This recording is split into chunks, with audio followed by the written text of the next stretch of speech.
నమస్తే రమగారు. నమస్తే జయ. రమగారు, ఏదైనా మంచి స్టోరీ బేతాళ కథ చెప్తామా?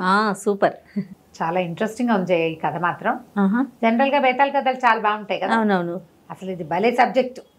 ఓకే, చాలా బాగుంది. పట్టుబదలని విక్రమార్కుడు మళ్ళీ శ్మశానం లోపలికి నడిచాడు, చెట్టు ఎక్కాడు, కళేబరాన్ని భుజాన్ని వేసుకున్నాడు, నడుస్తున్నాడు. శవాన్ని ఆశ్రయించుకుని ఉన్న బేతాళుడు ఇలా చెప్పడం మొదలుపెట్టాడు. మార్గాయాసం తెలియకుండా ఓ కథ చెప్తానని. పూర్వకాలంలో యమధర్మరాజు యముడు భూలోకంలో పుట్టాడు. భూలోకంలో ఎందుకు పుట్టవలసి వచ్చింది? మాండవ్యుడు అనే మహాముని ఒక చోట తపస్సు చేసుకుంటూ ఉంటే ఆయన పక్క నుంచి కొంతమంది దొంగలు పరిగెత్తి పారిపోయారు. ఓకే, ఆయన చూడలేదు. అయితే వాళ్ళు వెళ్ళిపోతుంటే వాళ్ళ చేతుల్లో నుంచి డబ్బు మూట కొంత ఈయనున్న ప్రాంతంలో పడింది. ఈయన్ని కూడా దొంగగానే భావించి రాజభటులు ఆయన్ని పట్టుపోయారు. రాజుగారు దొరికిన దొంగలందరికీ కొరత విధించాడు. ఆ దొంగల్లో ఈ మాండవ్య మహాముని కూడా ఉన్నాడు.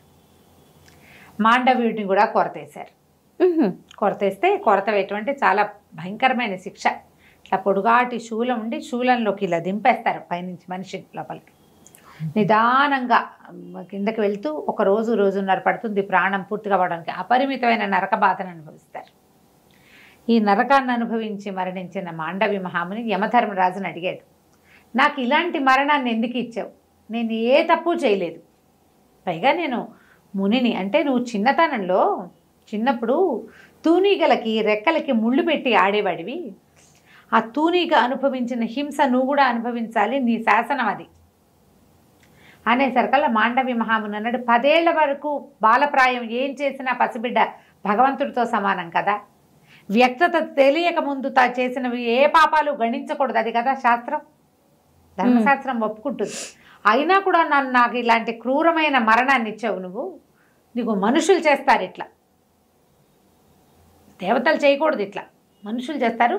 మానవ జన్మ ఎత్తు 100 ఏళ్ల పాటు అని శపించాడట యముణ్ణి. ఈయన శపించాడు. 100 ఏళ్ళు, కొన్నేళ్ళు, కొంత సంవత్సరాలు. అదేలేండి. మాండవ్య మహాముని శాపాన్ని అనుసరించి ఈయన మహాభారత కాలంలో విదురుడుగా జన్మించాడు. బాగుందిగా.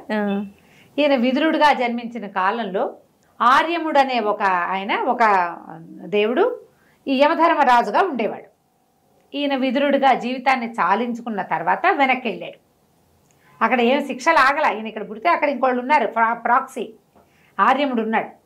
అయితే ఆర్యముడు ఏం చెప్పాడంటే పదవి నుంచి మళ్ళీ వెళ్ళిపోతుంటే ఈయన లేనంతకాలం ఆయన పనిచేసి వెళ్ళిపోతూ, ఎంతమంది పాపులకో శిక్షను వేశానన్నా, కానీ ప్రతివాడు మా ఆవిడ వల్ల తప్పు చేశా, ఆ అమ్మాయి వల్ల తప్పు చేశా, ఈ స్త్రీ వల్లే ఈ పాపం చేశానని చెప్తున్నారు.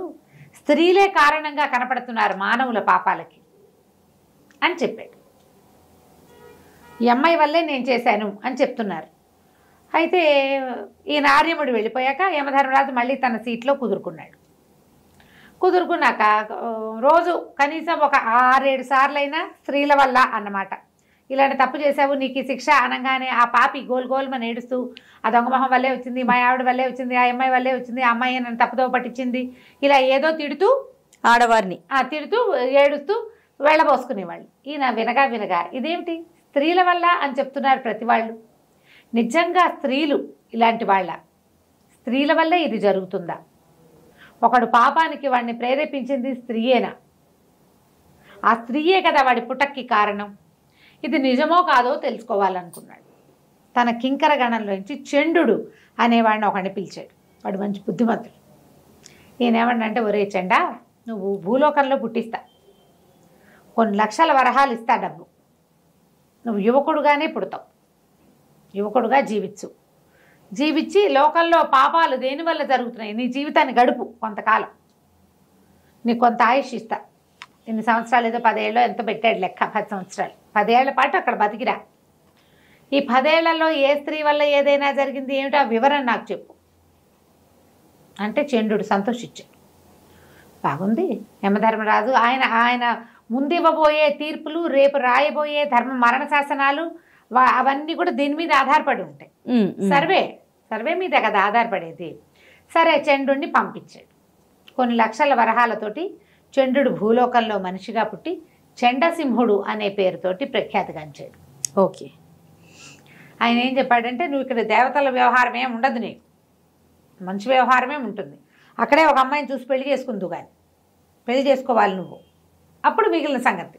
సరే, ఈ చంద్రుడు భూలోకంలోకి వచ్చేసాక ఓ ఊళ్ళో ఓ ప్రత్యక్షమయ్యాడు. బాగా డబ్బులున్నాయి, బొళ్ళని గుళ్ళు ఆరామాలు అవి ఇవి కట్టించేవాడు. కుర్రాడు మంచి యవన శోభతో బాగుండేవాడు, అందమైన వాడు. మరి దేవతా పురుషుడు కదా, ఎంత కింకరుడైనప్పటికీ. అక్కడి నుంచి ఏమైంది, ఆ ఊళ్ళో వాళ్ళంతా వాళ్ళు చూశారు. క్షత్రియులను మంచివాడు, చండసింహుడు అని పేరు పెట్టుకున్నాడు కదా. సరే, ఒక క్షత్రియ కాంతతో పెళ్ళయింది. ఆ పిల్ల పేరు సౌదామిని. వాళ్ళకు రూపాయి లేదు, కానీ వంశగౌరవం చాలా ఉంది. అమ్మడికి ఆత్మాభిమానం మెండుగా ఉంది. మా నాన్న మా అమ్మ గొప్ప, అక్కడ రూపాయి లేదు వాళ్ళ దగ్గర, వంశగౌరవం మాత్రమే ఉంది. ఆ అమ్మాయిని పెళ్లి చేసుకున్నాడు. పిల్ల చక్కటిది, బుద్ధిమంతురాలు, ఆత్మాభిమానం ఉన్నవాళ్ళు ఎవరికైనా మరి ఆరాధనీయంగానే ఉండాలి. ఎప్పుడు కూడా అభిమానం ఉంది అమ్మాయికి. చేసుకున్నాడు. ఇంకక్కడి నుంచి ఆవిడ క్రమంగా ఎలా అయ్యేదంటే, ఆవిడ మహారాణి, ఆయన సేవకుడు. ఆవిడ అడుగుతుంది, ఆయన చేస్తాడు. ఆవిడ చెప్తుంది, ఆయన చేస్తాడు. ఆవిడ ఏది చెప్తే అది శాసనం. ఆవిడ శివగామైపోయింది. ఇవి చేసేవాడు. క్రమంగా అమ్మాయి ఏం చేసింది, వాళ్ళ కుటుంబం మొత్తాన్ని ఇక్కడ స్థిరపరిచింది. చెల్లెళ్ళిద్దరికీ బ్రహ్మాండంగా బోడంత కట్నం ఇప్పించి బ్రహ్మాండంగా పెళ్లి చేసింది. ఒక వాక్యం తేడా వస్తే ఒప్పుకునేది కాదు. తన మాట చెల్లపోతే కుదరదు. ఒప్పుకునేవాడు అతను. అట్లా అమ్మాయి మాటకు ఒప్పుకునేవాడు. ఆవిడకి అలా సాగిచ్చేవాడు. అక్కడి నుంచి ఏం చేసింది, ఇద్దరు తమ్ముళ్ళు ఉన్నారు, అన్నదమ్ములు ఇద్దరు ఉన్నారు. వాళ్ళిద్దరికి ఏం చేసింది, మరి సముద్రం మీద వ్యాపారం చేస్తారు, మా తమ్ముళ్ళు పెట్టుబడి పెట్టాలి నువ్వని.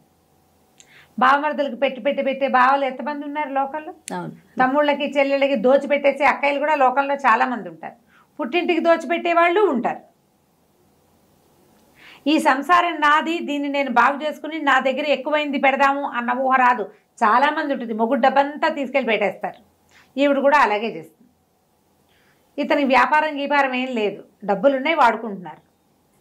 క్రమంగా డబ్బులు తగ్గిపోవటం మొదలెట్టాయి. బావమరిది ఇద్దరు సముద్రం మీద దేశాంతరం వెళ్ళి సంపాదిస్తారని చెప్తే వాళ్ళకి పెద్ద పెద్ద పెట్టుబడులు పెట్టి పెద్ద పెద్ద నౌకలు కొనిచ్చాడు.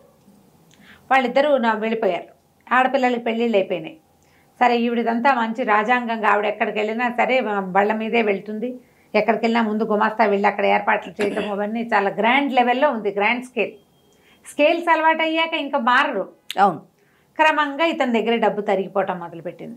ఆవిడకి బోల్డ్ని హుకుములు ఉండేవి. ఆ గుళ్ళో అది చేయించాలి, ఈ గుళ్ళో ఇది చేయించాలి, వాళ్ళకి అది ఇవ్వాలి, వీళ్ళ ఇంట్లో ఫంక్షన్కి వెండికి ఇవ్వాలి, వాళ్ళ ఇంట్లో ఫంక్షన్కి పట్టీలు చేయించాలి. అంటే ఇక డబ్బు బయట నుంచి తేవటం మొదలుపెట్టాడు. ఒకటి అతను కొన్న ఆస్తులని అమ్మేశాడు. అయినా సరే ఆవిడ మాటకి తేడా వచ్చేదే కాదు, ఆవిడ ఒప్పుకునేది కాదు. చీల్చి చెండాడేసేది ఏదైనా తేడా వస్తే. డబ్బులంతా తగ్గిపోతుంటే ఇతను ఏమనుకున్నాడు, పోనీలే మరి బావమరుదులకి పెట్టుబడులు పెట్టి పంపించాం, వాళ్ళు సంపాదించుకు తెచ్చుకుంటారంటే. వాళ్ళు 1 ఫైన్ డే తిరిగి వచ్చారు. వ్యాపారంలో అనుభవం లేని వాళ్ళు, వ్యాపారం చేయించాలని పెట్టింది కానీ బికార్లు అయి తిరిగి వచ్చారు. మళ్ళీ వాళ్ళు కూడా వీళ్ళ మీదే పడ్డారు. చూశాడు చండసింహుడు. దాదాపుగా 9 సంవత్సరాలు దాటిపోయింది. ఇతనికి 10 ఏళ్ళు ఇతని టైం. ఈ 10 ఏళ్లలో ఎంత భార్యాదాసుడైపోయాడో. అప్పులు తెచ్చి పెట్టాల్సి వచ్చేది. తన దగ్గర డబ్బులు లేవని ఆవిడకి తెలుసు, అయినా కూడా ఊరుకునేది. అయినా ఆవిడ ఒప్పుకునేది కాదు. తను ఏమనుకుందో అది చేయాల్సింది. ఎక్కడో చోట నుంచి తెచ్చిపెట్టేవాడు. తెలిసినా ఆవిడ హోషుకి తగ్గేది కాదు. ఏదైనా తేడా వస్తే మా వంశగౌరవం అంటుండేది. బాగుంది. ఇలా నడిచింది. 10 సంవత్సరాలు పూర్తయ్యాయి. చంద్రుడు చాలా క్షీణ దశకు వచ్చేసి దేవుడా నన్ను తీసుకెళ్ళిపో అనే స్టేజ్కి వచ్చేసాడు. ఎక్కడికైనా సందులోకి వెళ్దా అప్పులు వాళ్ళు వెంబడపడేవాళ్ళు. ఆస్తులు గీస్తులు అన్నీ పోయినాయి. భార్య గారి రాజ్యాంగానికి ఏ లోటు లేదు. ఈయన మాత్రం కట్టుగుడ్డలతోటి మిగిలాడు. మొత్తానికి నరకానికి చేరుకున్నాడు. యమధర్మరాజు దగ్గరికి వెళ్ళి దుఃఖించాడు. చాలా నా జీవితం దుఃఖభాజనంగా ఉంది, నా భార్యతో పళ్ళైపోతున్నాను, అది పోతున్నాను, ఇది పోతున్నాను అంటే అప్పుడు యమధర్మరాజు జరిగిందంతా తెలుసుకుని చండుని పక్కకి చేర్చుకున్నాడు. ఆ అమ్మాయిది ఏం తప్పలేదు, తప్పంతా నీదే అని చెప్పాడు. ఇక్కడ దాకా చెప్పాడు భేతాళుడు. ఈ కథంతా విన్న యమధర్మరాజు ఇందులో స్త్రీల తప్పు ఏమీ ఉండదు, తప్పంతా పురుషుడిదేనని ఎట్లా నిర్ధారించాడు. పాపులు ఎవరైనా చెబితే అప్పటి నుంచి ఆయన ఒప్పుకునేవాడు కాదట. ఇది స్వయంకృత అపరాధం, వాళ్ళ పేరెందుకు చెప్తావు అనేవాడు. ఇలా ఎందుకు అన్నాడు అని చెప్పి రాజుగారిని అడిగాడు భేతాళుడు. రాజుగారికి వెంటనే తెలిసింది, వెంటనే అర్థమైంది. రాజు ఏమన్నాడంటే, స్వయంకృతం కాక ఇంకేముంది? అదే కదా. ఒక అమ్మాయి, ఒక స్త్రీ నాకు అదేదో కావాలంది, మగవాడు ఏం చెయ్యాలి? మన దగ్గర ఇది ఉంది, ఇది లేదు, ఇంత ఉంది, ఇంత లేదు, నేను ఇదే చేయగలను అనేది చెప్పాలి. అంతేగా. శక్తియుక్తులు తెలియచేయాలి. నేను ఇంత చేయగలను, నేను ఇది చేయలేను అని మొదటి రోజునే మానేయాలి తప్ప మొదట ఉందని పోసేయకూడదు. మొండి చేతుల వాళ్ళకి అటుకులు తింటాను నేర్పిస్తే ఎవరైనా అలాగే ప్రవర్తిస్తారు. ఇప్పుడు ఆవిడ ఈయన దగ్గర డబ్బులు లేవు, ఆవిడ అడిగింది, ఆయన అప్పు తేవటం ఎందుకు, ఈ నెలలో డబ్బులు లేవు, వచ్చే నెల చేస్తానని ఎందుకు చెప్పలేకపోయాడు? ఆవిడ అరిచి పోట్లాడుతుంది. అంతేగా, అంతకంటే ఏమవుతుంది? అంతకంటే ఏమవ్వదు. ఆమెను డిస్ప్లేస్ చేయడం ఇష్టం లేకపోవటం అనేది ఈయన దానికి వ్యామోహం. ఆయన పిచ్చి, ఇతను పిచ్చి, భార్య వ్యామోహం, వీక్నెస్ అంతే. భార్యల్ని కాదని లేకపోవటం, వాళ్ళ నసకి, వాళ్ళ గోవాలకి ఒప్పుకోవటం. ఒక చెంపకాయ కొట్టమని చెప్పరు ఎవరు. విక్రమార్కుడు కూడా చెప్పలే.